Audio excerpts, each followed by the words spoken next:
रुआ सबके प्रणाम बा। शायद हम लौकता नहीं, हमारा आवाज आवता कि ना, ये रुआ सभे बताई। पहला बेर ऑनलाइन होता नहीं, ऐसे हमरा बहुत आइडिया नहीं है एकर। सभी भोजपुरी भाई बहन लोग के हमार हाथ जोड़ के प्रणाम बा। सभी प्रबुद्ध भोजपुरी साहित्य प्रेमी के हमार प्रणाम बा। आज हम अपन कुछ कहानी या कुछ कविता लेके रउआ लोग के आगे प्रस्तुत बानी। शुरू करी उससे पहले हम संक्षिप्त में अपन परिचय दे दे कि हम सरोज सिंह भोजपुरी और हिंदी में आलेख, नृत्य नाटिका, नुक्कड़ लिखेनी। और भोजपुरी साहित्य लिखे के पीछे कभी हम भविष्य में ना सोचले रहनी कि हम भोजपुरी भी लिखब। एकरा पीछे सबसे बड़ हाथ बा नवीन भाई के, जे हमरा के ठिलिया ठिलिया के भोजपुरी लिखवैले। अब स्थिति ई बा कि हमरा हिंदी से बेसी रुचि भोजपुरी लिखे में होला।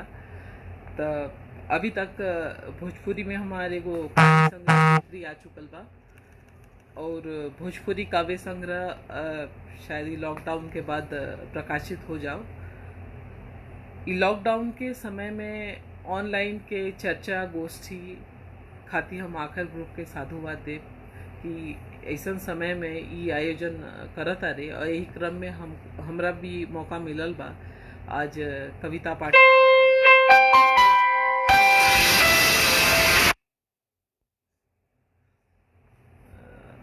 आवाज आवता?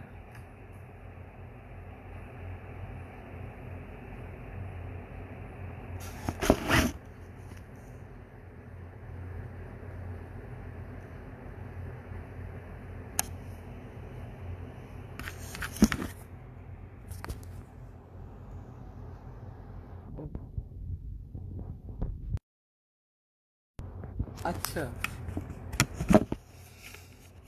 पहला बेर माफ करो, पता ना रहला। अब हमरा ख्याल से सही आवत हुई।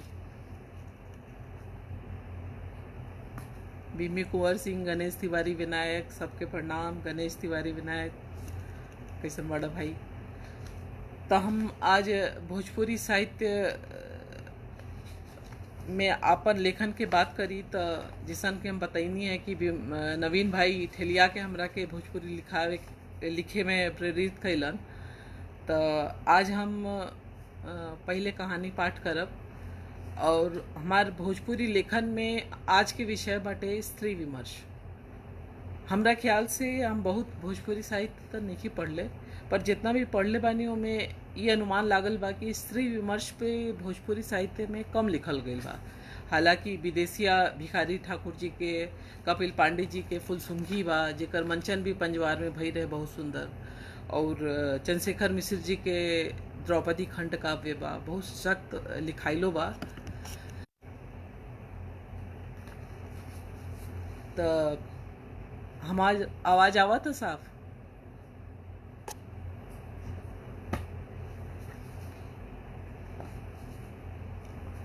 ठीक बा।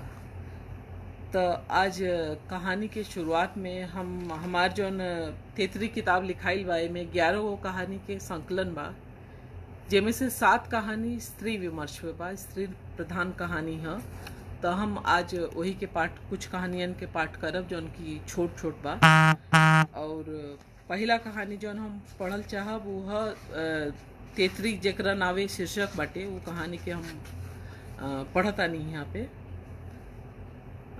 तेतरी। 3 भैयन के बाद तेतर लड़की जन्मल। सुभागी के जन्मला के बहुते खुशी मनावल गई। नाव पड़ल तेतरी। इफरात के सुख और दुलार मिलल। तेतरी के जन्मला के बाद से घर में कौनो कमी ना रहल। कमरू अगरा के कहबो करस, हमार बबनी जस लेके आइल बाड़ी। देवी माई अपना हाथे रचले बाड़ी।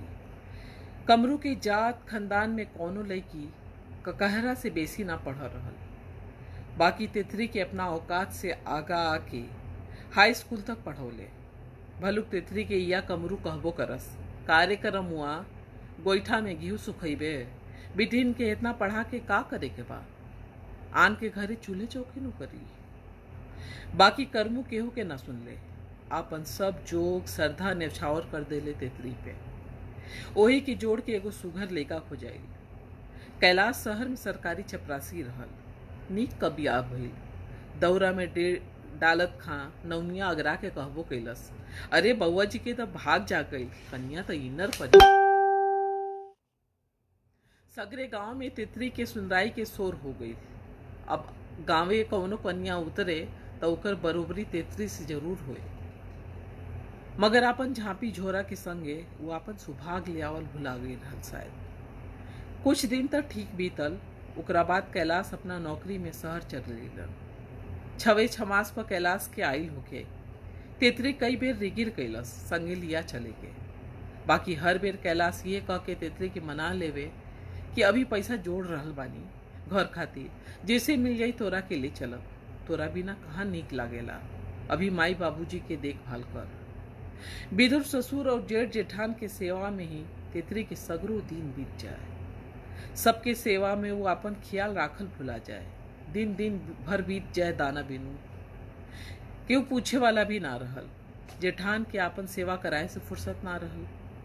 ओकर परिणाम ई भइल कि तितरी के कोख में जवन अखुआ पनपत रहे उहो सूख गई। शहर से मनी आर्डर पत्री आवे, मगर तितरी के हाथ में ना मिल पावे। आखिर एक दिन चिट्ठी तितरी के हाथ में दिहल गई, जेकर लिखाई तितरी के माथ पर तक तक करत सेनूर के पोछ दिहलस। भरल सिनोरा अब साज के समान बन गई। घर जवार के लोगवा अब ओकरा के अभागी माने लागल। अब तो जैसे घर में सब कुछ बदल गई। मर्द के पेंशन पोस्टमास्टर कुछ पैसा के लालचे जेठ भा ससुर के दे देवे। दिन भर के काम से देह टूट जाए और राती का सुतत खा ओकरे आसपास परछाई मंडराए। तितरी के दिन रात के सुख और चैन लुटा गई रहल। ससुर और जेठ के रवैया बदलत देर ना लागल। करजौसी कोट खुजाड़न पेट ना भरल तो भतार के खा गई, ई सब अब रोज सुने के मिले लागल। अब कौनो शुभ काम में तितरी के अलगा राखल जाए। जेठान के पूरा दिन चलत रहल, तितरी के उनका आगा भी जाए के मनाही रहल।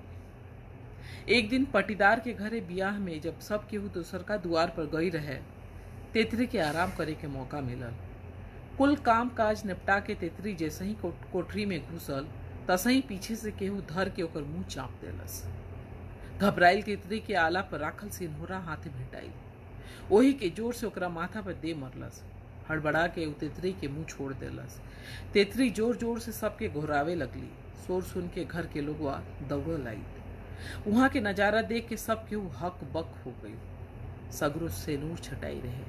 तितरी एक तरफ दुक्कल सिसकत रहली और उन्हें खड़ा जेठ के माथा से खून बहत रहा। सबके देख के तुरंत पैतरा बदलत वो कहे लगलन, अरे डाइन हिया, देखा सा लोग सेनूर से ओझागुनी करत रहल हिया, आपन कोख तो भच गई, अब हमार मेहरारू के कोख उजाड़े पे तुलल बिया।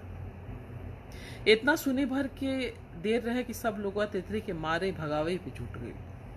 उहे सुभागी तितरी अब डाइन करार कर दिया गई। अब गांव के कगरी मुसहर टोली के दक्षिण ओरी जौना बगीचा बा, आजकल वहाँ एगो कुटिया लौकेला, जेकरे आगा रोज भी नुसहरे सेनू टिकल लौक जाला। लोगन के आना जाना बिल्कुल बंद बा, खासकर लइकन के बरजल गईल बा उन्हें जाए से। डाइन घर नाम पड़ गईल बा। केहू कहेला डाइनिया रतिया में उल्टे गोड़ी चिलेले, केहू कहेला लोगन के खून पिएले, मगर तितरी डाइन बन के खुश बिया। दिन के आराम और रात के चैन बा। पोस्टमास्टर अब डर के मारे पेंशन डाइन घरे दे आवेला। सिन्होरा हाथ में ले लेते तितरी कहेले, सेनूर कपारे त ना सोहाई, तका दुआरे तो सुहाता। तो ई रहे डाइन कहानी। हमने के पिछड़ा ग्रामीण इलाका में अभियो डाइन प्रथा बा। इतना अंधविश्वास बा कि मेहरारुअन के पत्थर मार मार के मार दिहल जाला ओकनी के अंधविश्वास के कारण। तो ई कहानी जौन हमार रहल वो डाइन प्रथा पे रहल।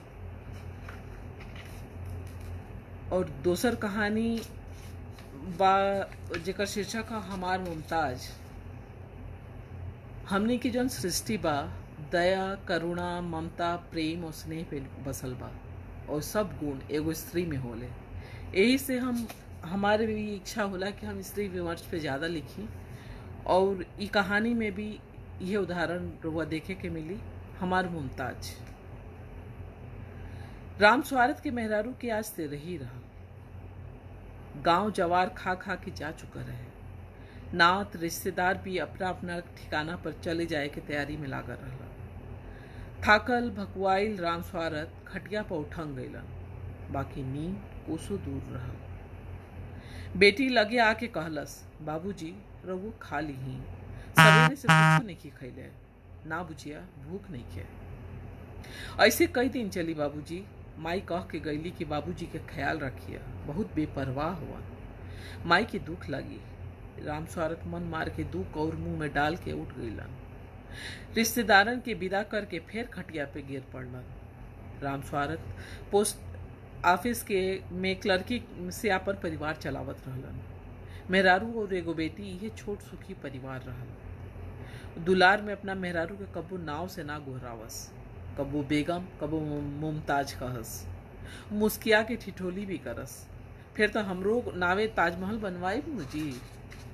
हाँ हाँ काहे ना, बिल्कुल, राम स्वारथ चुटकी लेत कहस। तनख्वाह मिलते ही राम स्वारथ मेहरारू के हाथ पे धर के ओकरा बाद उनका कोनो मतलब ना रहे कि खाना पीना, तीज त्योहार कब कितना खर्चा करे के बा। बाकी ई जरूर कहस कि तू हमार बेगम हो तो बेगम निहर रहल कर, साज सिंगार में कौनो कंजूसी मत करिया। उ रहबो कैली खूबे सुनर, दक दक गोर रंग, चोक छाक चेहरा, हर त्योहार पर गोटा लागल, रंग बिरंग के साड़ी पहिरस। अड़ोस पड़ोस के मेहररुअन के भी जार होके लागे कि क्लर्की के पैसा में इतना लुगा लता कैसे इंतजाम करेली। बाकी राम स्वारथ ई तो जानते रहलन कि तनख्वाह से घर खर्चा, बेटी के पढ़ाई और घर के किराया भाड़ा कसहूं पूरा होत बा। कबो कबो जब ढेर फिकिर होके लागे तो कहस, बेगम ई तनख्वाह से कैसे रिनवा के बियाह हुई, ई महंगाई में गहना गुड़िया झांपी झोरा कैसे हुई। बेगम तसल्ली देश कहस, अरे काहे चिंता करतानी जी, राम जी के कृपा से सब हो जाई, बेसी चिंता मत कइल करी, सेहत पे असर होके लगी। सबके ख्याल राखे में बेगम आपन ख्याल राखल भुला जास। पेट में रह रह के बाथा होके ओके महटिया देस। राम स्वारथ कबो कहबो करस, चल डॉक्टर के दिखा दी। ना जी गए सवे, हींग फाँक ले ठीक हो जाई। बाकी वो बढ़त गई, और जब बर्दाश्त से बाहर होके लागल तब एक दिन पता लागल कि वो गैस के बीमारी ना कैंसर के अंतिम स्टेज है। राम स्वारथ जब तक इस सदमा से उबरतन तब तक ले बेगम के मुंह में गंगा जल डाले के बेरा आ गई। एगो तो मेहरारू के जाए के दुख, और ऊपर से जवान बेटी के बियाह के चिंता। रिटायरमेंट के बाद जौनो प्रोविडेंट फंड के पैसा मिला रहे, सोचले रहलन कि बेटी के बियाह में काम आई। ओमे से काफी कुछ मेहरारू के क्रियाक्रम में खर्चा हो गई। अब पंडित और मोह पातर तो हालत पातर करिए देले सब। अकेल जिंदगी बितावे के हदस और बेटी के ब्याह कैसे हुई सोच के राम स्वारथ अचक के खटिया से हड़बड़ा के उठ बैठलन। सामने ही बेगम के बाकस लौकल, देख के फिर रुआसा हो गईलन। बेगम अक्सर उहे बाकस खोल के अपन हिसाब किताब करत रहली। ई देख के राम स्वारथ चिढ़ैबो करस, का हो ई नैहरे के भानुमती के पिटारा में से बड़ा मुँह बा, कवन खजाना बा एमे। हसत बेगम कहस, ए जी हम जब ना रहब तो देख लेब का बा एमे। राम स्वारथ बाकस के लगे जाके ओके खोल के देखे लगलन। ओमे ऊपर खाली 2-3 गो सूती साड़ी जवन बेगम पहिरत रहली उहे रहल, और 3-4 गो पुड़िया कपड़ा रंगे वाला रंग रहे। राम स्वारथ बूझ ना पैलन कि कपड़ा रंगे वाला रंग काहे खाते। तब तक बेटी भी आ गई बक्सा के लगे। बाबूजी के हाथ में रंग के पुड़िया देख के और माई के साड़ी देख के वो कुल खेला बूझ गई। रुवत बोले लागल, बाबूजी माई तीज त्योहार पर नया साड़ी अपना खातिर ना खरीदत रहली, पुरनके सड़िया के रंग में गोटा लगा के पहिर लेत रहली, आ हमनी के बुझत रहनी जा कि साड़ी नया हो गई। इतना सुनला पर राम स्वारथ रुआसा हो के साड़ी के उठा के छाती से चिपका ले रहा। जैसे ही साड़ी हटल ओकरा नीचे जौन राखा रहल उ देख के बाप बेटी के मुंह खुले के खुले रह गए। सोना की एक जोड़ी कंगन, लॉकेट, चैन, झुमका, नथ, चांदी की डाड़ा, पायल, बिछिया सरिया के राखल रहे और रुमाल में लपेटल कुछ रुपया रहल। अब राम स्वार्थ के रुआई के रुकले न रुकाई, रोवत कहे लगलन, आही हो हमार मुमताज, हम तारा खातिर कोठरी ले न बना पैनी, तू हमरा खातिर मजबूत किला बना के चल गई। तो ये रहे हमार मुमताज कहानी, जन दया, ममता, त्याग हमनी के मेहरारू जात में जितना होला ओकर एगो नमूना रहल। अब हम एक कहानी बा दलित के हमार किताब में, एक तनी लंबा कहानी बा, एकर हम अंश पाठ करब। एमे 3 तबका के मेहरारून की चित्रण बा।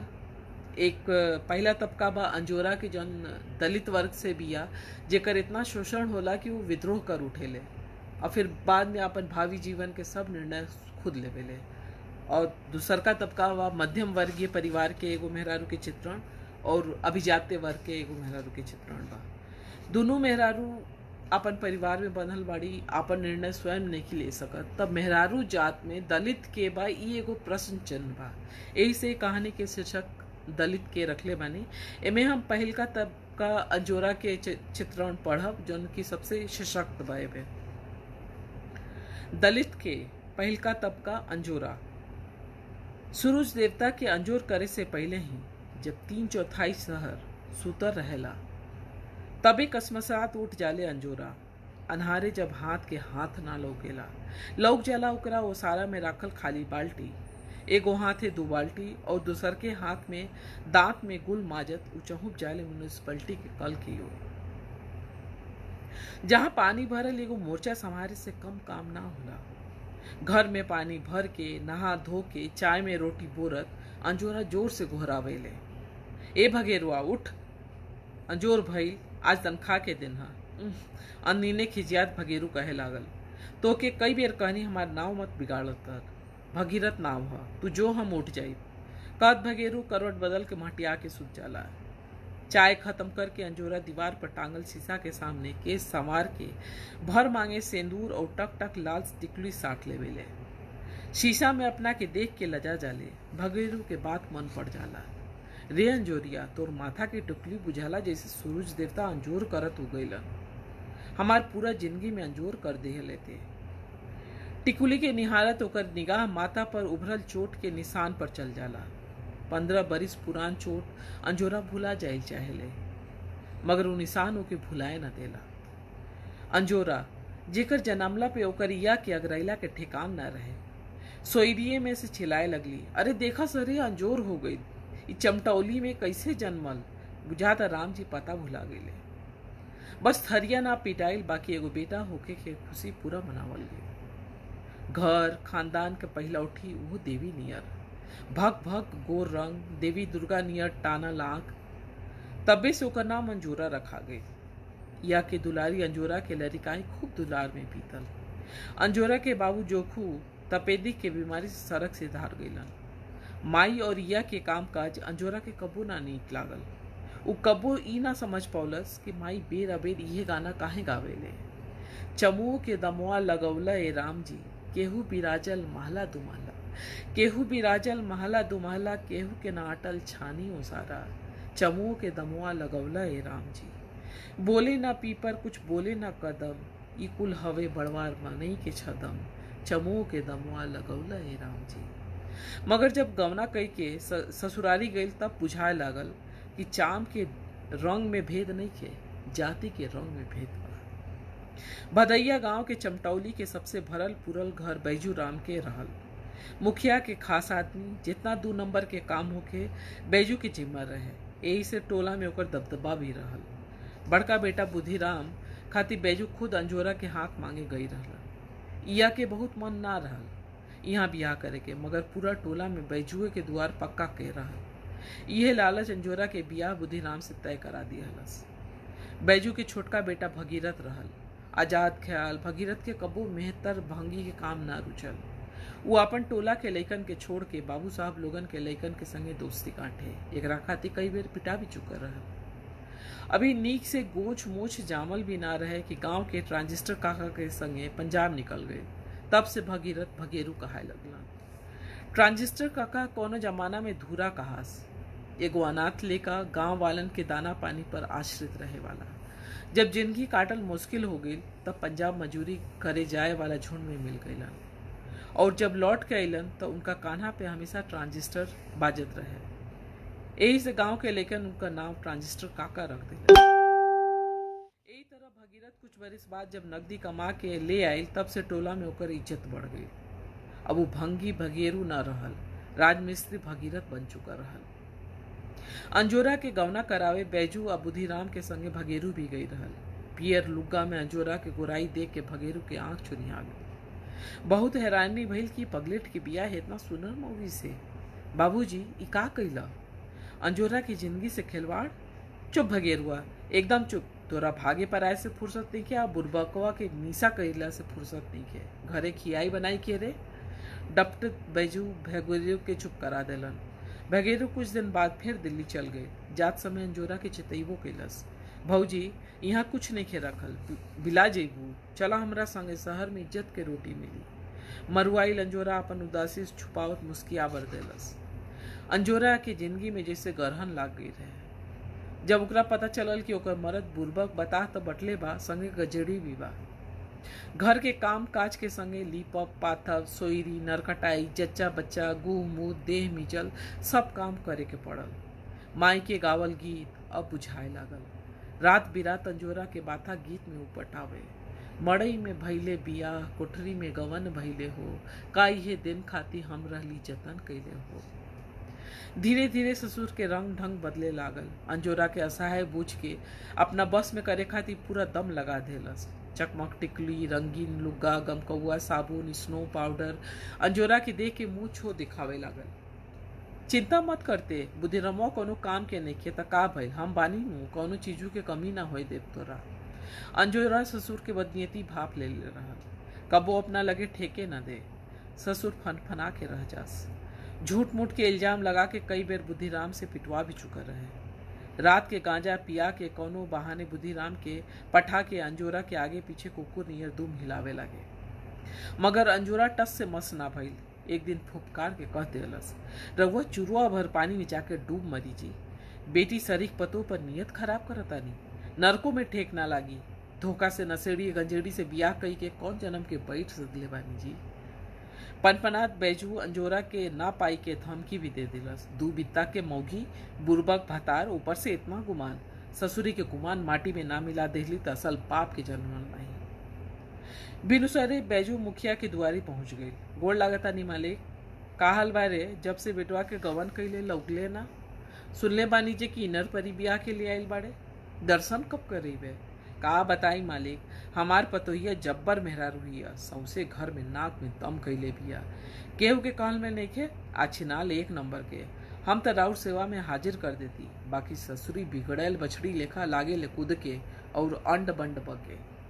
अच्छा रंडी के ई मजाल, रुक अभी ओकर माथा ठेकान लगावतानी। अरे मुगरिया जो त पगलेटवा के मौगी के बोल, आपन भल चाहत बिया त अनिहारे खलियान पे आ जाई, ना तो समुच्चा गांव के सामने बेइज्जत करब। मुखिया के सने सुन के अंजोरा के आन भभक गई। वो रात मुंगरिया से कहलस, जा कह दे मुखिया से हमरा के ऐसन वैसन मत पूछस, हम कौनो रंडी ना हई जे केहू के साथे सूझ जाई। ससुर भतार उनकर जी हजूरी करस, हम नहीं करब। कहे के तो जोश में अंजोरा कह गई, बाकी ओकर अंजाम से वो सिहर गई। मुखिया कुछ भी कर सकेला। कुछ दिन धमकी गाली गलौ चलल, फिर हार पाँच के मुखिया और बैजू गांव भर में छिनाल उल्टा डाइन कह के बदनाम कल शुरू कर देले सन। अरे मानी सभी ससुरी निछन राते अखरे दे झोटा खोल ले, एक हाथ में सूप कजरोटा झाड़ू और दूसर हाथ में कपूर जरा के शमशान घाट जाले, वहाँ भूत खेले ले, अब भोर होते चल आवे ले। ऐसा कुल बात सुन के चार लोग और इकट्ठा हो जावे। एक दिन तो अति हो गई। मुखिया बुधिराम के कुछ रुपया के लालच दे के अंजोरा के घसीट के ले आवे के कहलन। बुधिराम के 100-100 के नोट का आगा अंजोरा गाय गोरू बुझाए लागल। झटे करे पहुंच के घोरावे लागल, रे छिनाल कहाँ बाड़े, निकल चल ससुरी, तोहार मिजाज मुखिया बाबू ही ठीक करी है। अंजोरा वो घरी सांझ के चूल्हा जोरत रहे, चुपचाप सुन के कोनो जवाब न दिहलस। पिनपिनात बुधिराम चूल्हा के आगा चुक्का मुक्का बैठल अंजोरा के पीठी पे एक लात मरलस। अंजोरा के माथा चूल्हा के मुहानी तर जोर से भिड़ गई। जरत चैली अंजोरा के माथे में धस गई। दर्द और गुस्सा से पनपनाई अंजोरा पलट के हाथ में जरत लुहाटी लेके बुधिराम के आगे लहरावत कहलस, ते कौना बात के हमार खसम रे? ते रंडगेन के दल्ला हुए जो आज से हम ते हमार खसम ना, हम तोहार मेहरी ना। जोर जांगर बात छू के दिखाओ, देवी मैया किरिए इहे के इहे गाड़। माथा के चोट, हाथ में लुआठी और अंजोरा के चंडी रूप देखे के बुधिराम सिर पिटा गई, वहां से पर आ गई। अंजोरा हाली हाली 2-4 गो लुगा लता जमा पूंजी लेके ट्रांजिस्टर काका के घरे पहुंच के हाथ जोड़ के उनका से विनती करे लागल, ये कसहू यहाँ से बहरी निकाल दे, भा भगेरू के पता बता देस। ट्रांजिस्टर काका अनुभवी आदमी रहलन, माजरा बुझत देर ना लगुए। आज रात यहाँ रुक जा, भोरे दिल्ली के ट्रेन मिली, भगेरू आजकल उहे बा, ई हा ओकर पता। तब से अंजोरा दिल्ली के रुख कैलस, फिर मुड़ के गांव न देखलस।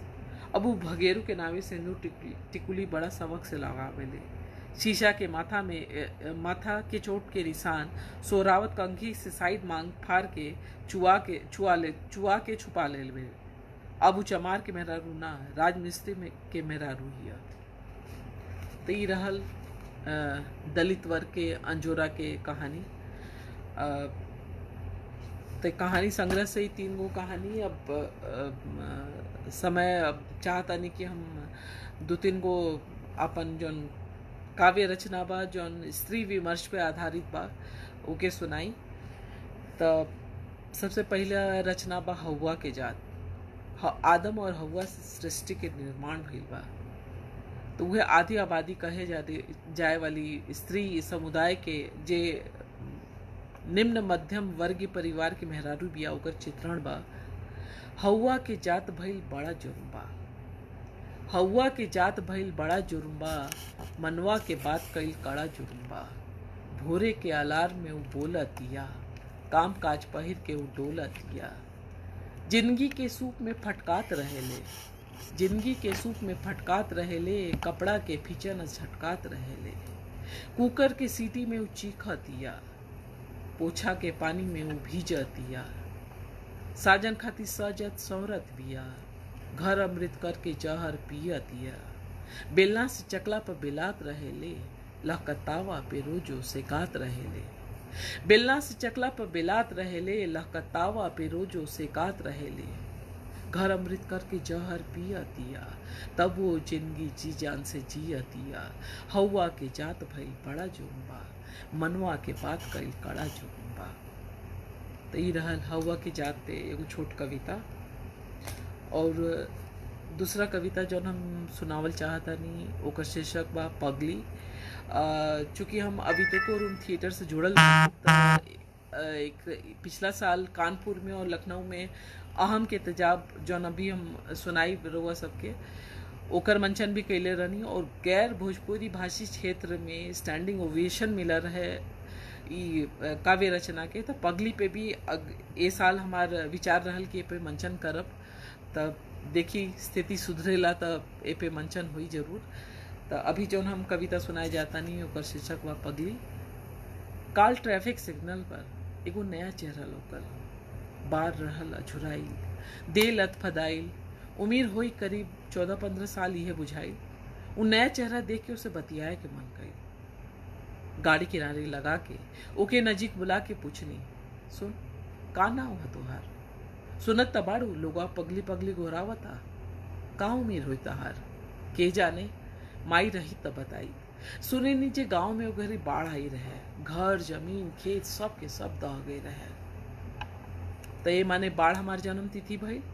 अच्छा तोर बाप के है? के जाने, माई कहेले गरीबन के बाप हेरा जाला, लोगवा कहेला बाप हरामी रहा, माई की जिंदगी बर्बाद करके माई के का नाम बा कि शिव जी की कृपा से तोरा के पैनी। तो ये माने शिव जी हमार बाप भइले। तोर क्यों कोनो संगी साथी बा का? संगी साथी माने जे आसपास घुरियात रहेला, चूड़ी काजर बिंदी मेला से कीन के देला, मीठ मीठ बात करेला दिन दोपहरिया, आ देख के कपड़ा उतारे रात अनहरिया। इधर राजू काका के लेके बेर संगी साथी उन्हीं के बोली है बेर। सुन के हम सन्नर रह गई। वो गाड़ी के शीशा में अपन मुंह निहारे लागल। सवाल बदलत हम फिर पूछली, तोरा का लागेला? ते सुनर बाड़े? सुनराई कहा हमका जानी, जवानी में तो कुकुरियो रानी, रूप ह यदि हाड़ मास त हमहू सुनर भईनी खासम खास, रूप ह यदि हाड़ मास त हमहू सुनर भईनी खासम खास। अच्छा तोर जात धर्म का है? हमनी के कवन जात धर्म? सलमा कहेले धर्म आदमी बनावेला, सलमा कहेले धर्म आदमी बनावेला, सांझ के लगे जब लोगवा आवेला तो हिंदू ना मुसलमान ई ना बुझेला, सांझ के लगे जब लोगवा आवेला तो हिंदू ना मुसलमान ई ना बुझेला, केतना में चलबू बस ई पूछेला, बिछौना दे धर्म के मिनावेला, तो दे माने धर्म, धर्म माने दे। सुन के हम फिर सन रखेंगे, ओकर हाथ पकड़ के कहनी चल तोरा के वाजिब जगह ले जाएंगे जहाँ तोर जिंदगी सुधर जाए। सामने महिला सुधार गृह के गेट देखते ही वहां छोड़ा के भागे लागल। बोले सी कौन जगह ले आईनी, बड़ा मुश्किल से तो यहाँ से छूट के आईनी, वहां भी बोटी के बदले रोटी रहल, यहाँ भी बोटी के बदले रोटी बा, बहरे पगली कम से कम आजाद तो बिया, कहत बेहयाई से हंसत भाग गई, कहत बेहयाई से हंसत भाग गई।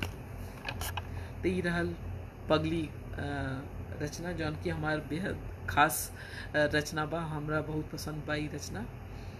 अगला जौन हम सुनावल चाहतानी वो acid attack victim Rupali Vishwakarma के जीवन पे लिखल बाटे भोजपुरी, जेकर मंचन भी हो चुकल बा।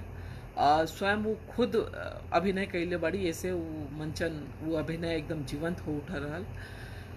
एसिड अटैक विक्टिम के बारे में रहुआ सबके पता बा, वो दर्द शायद हम लेखनी में उतना बयान नहीं कर पावले जितना वो दर्द वाकई अपन जिंदगी में झेले हुई, तब वो हम रउआ सबके सुनाइल चाहब।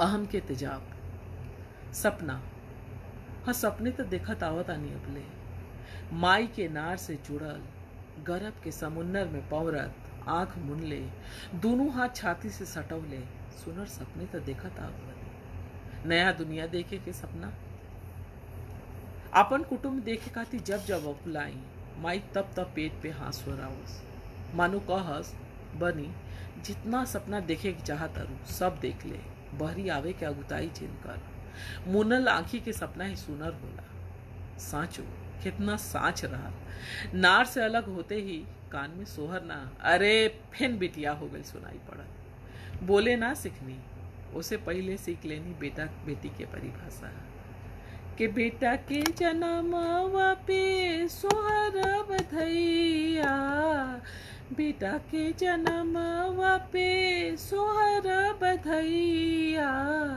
हमारी बेरिया ओ हमारी बेरिया, काहे शोक मनावला हमारी बेरिया, काहे कैलए बाबूजी दुरंगी नीतिया, हो दुरंगी नीतिया।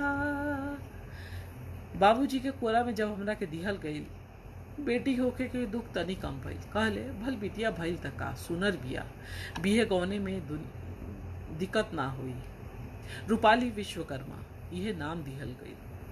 रंग बिरंग तितली के पाख नियर हमारे इंद्रधनुषी सपना उड़ान भरे लागल, सहेजल टपटल चेतावल कूल फुटी पे टांग के हम तो सुनर सपना में खो जाए, चेत जा रूपा चेत जा ई उड़ल थोड़ा के ले डूबी, माई के बरजल अनसुन कह के हम तो अपने दुनिया में हेरा जाए, के सुनर सपना के मिलल उड़ान, माई हम उड़बे करब, देख हमनी के भइल बिहान, माई हम उड़बे करब, पसवल पसावल सेज सजावल, निज सपना के लाजे कथरी राखल, बहुत भइल ई टंट कमान, माई हम उड़बे करब, देख हमनी के भइल बिहान, माई हम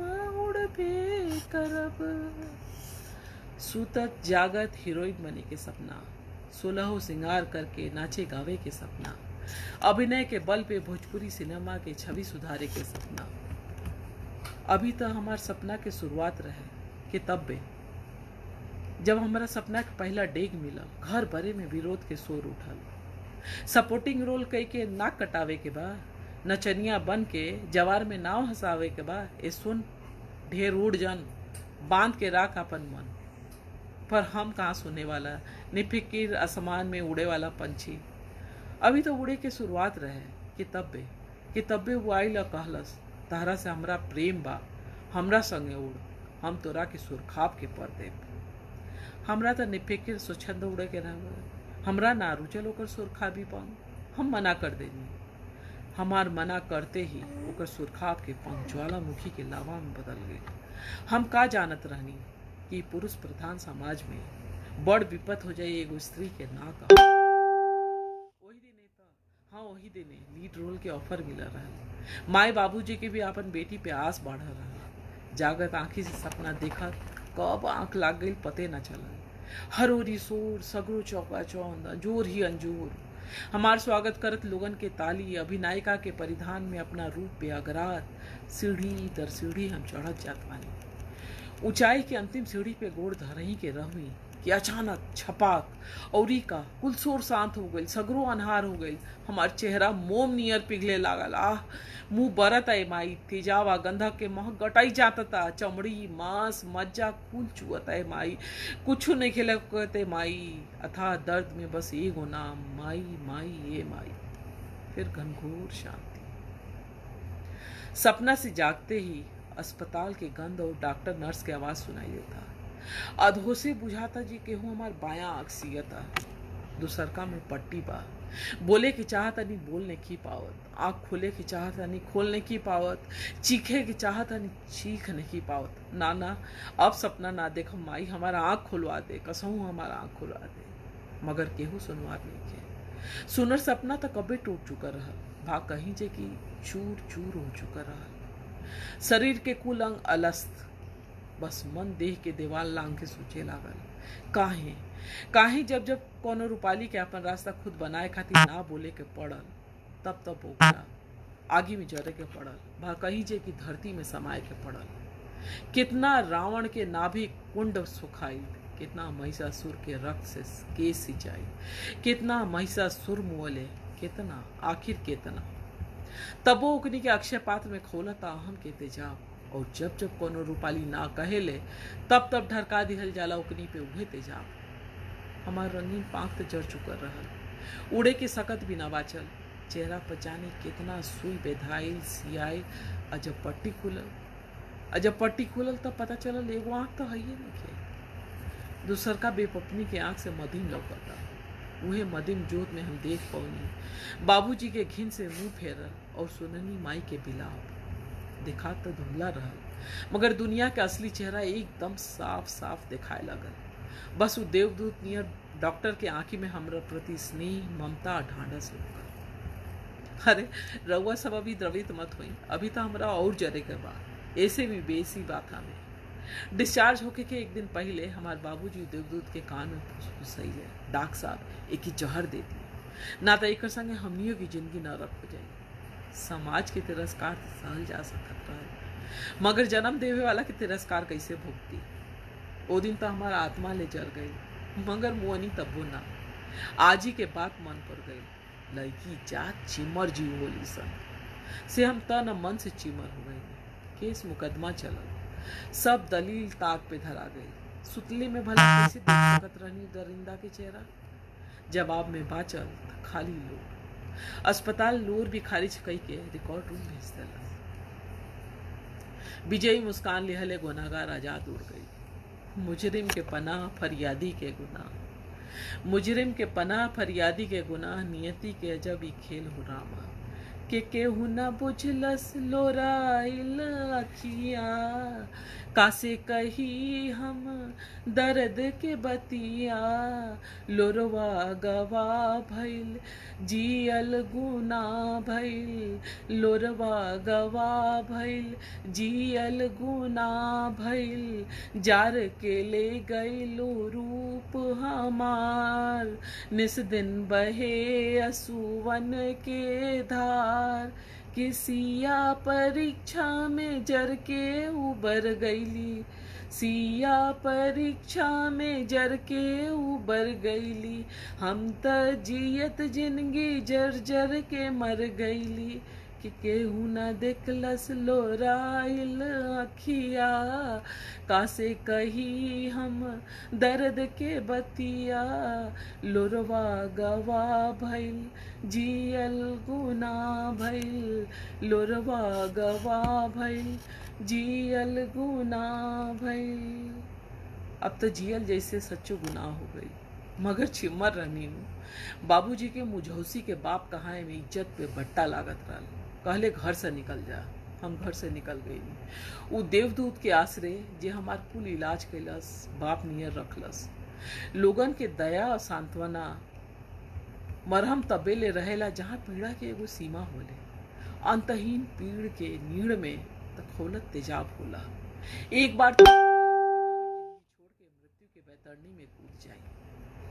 मगर वो देवदूत हमार सपना के पांख दुरुस्त करके कहले, अब तोरा के केहू न रोक पाई। समय लागल अपना के संभारे में, समेटे में। और सरकार से जब अनुदान राशि मिलल तब बाप के फोन आयल, बेटी कैसन बाड़ू, घरे आ जा। वो दिन हम पूरा हिम्मत जुटा के कहनी, यदि पैसा से ही रिश्ता बनेला तहरा नियर हम 10 बाप बना ले। ये हमार दोसर जिंदगी है, ए पे तहार कोनो अधिकार नहीं है। ई जन्म में हमरा लगे खूबसूरती तो ना रहल, मगर जिंदगी खूबसूरत होए लागल। संजोल सपना हमार फेर सांस लेवे लागल। हमार अनहियार जिंदगी में दीप बन के अइले कुलदीप, जेकरा खातिर तन के खूबसूरती ना मन के खूबसूरती अहम रहल। जिंदगी में भोर होए लागल। आई भोर के अंजोर बन के आयल हमार सुनर बेटी दीपांशी, जेकरा खातिर हम दुनिया के सबसे सुनर मेहरारू ही। अभियो हम टूटल नहीं की, हारल नहीं की, थाकल नहीं की। हीरोइन ना बन पौनी तका, कोरियोग्राफर के सपना अभियो सजोले बानी। केहू कह दे गुनाहगार से हमरा के जरा त लेला, मगर हमार हुनर, हस्ती और हौसला के कबो न जरा पैबा। जवन दिन हमार सपना साकार हुई तौन दिन पूरा हुई हमार प्रतिशोध। अब हम रूपाली विश्वकर्मा ना, रूपाली स्वकर्मा है। कोरियोग्राफर रूपाली स्वकर्मा। अहम के तेजाब के कहानी रूपाली विश्वकर्मा की, और सच में वो अपन सपना जियतिया। शिरोज में यहाँ लखनऊ में काम करेले और बाकी टाइम में वो डांस स्कूल चलावेले, जेमें वो कोरियोग्राफी करेले, डांस सिखावेले लड़कियन के। तो हमनी के समाज में स्त्री के सशक्त कईल बहुत जरूरी बा, काहे कि स्त्री ही ऐसन जाति बिया जे अपना खातिर ना सोचेले, पूरा परिवार के सोचेले। तो जब महिला के सशक्त कईल जाई तो पूरा परिवार मजबूत हुई, पूरा परिवार मजबूत हुई तो पूरा समाज मजबूत हुई, राष्ट्र मजबूत हुई। तो ऐसे हमार विशेष जोर रहेला कि लेखन हो, भामंचन हो, स्त्री विमर्श पे बात होके के चाहिए। बस हमरा ख्याल से समय पूरा हो चुकल बा, तो रउआ लोग से विदा लेब। और कुछ गलती भइल हुई तो क्षमा बाटे। सबके बहुत बहुत आभार। आखिर ग्रुप के बहुत बहुत आभार। नमस्कार। जय भोजपुरी।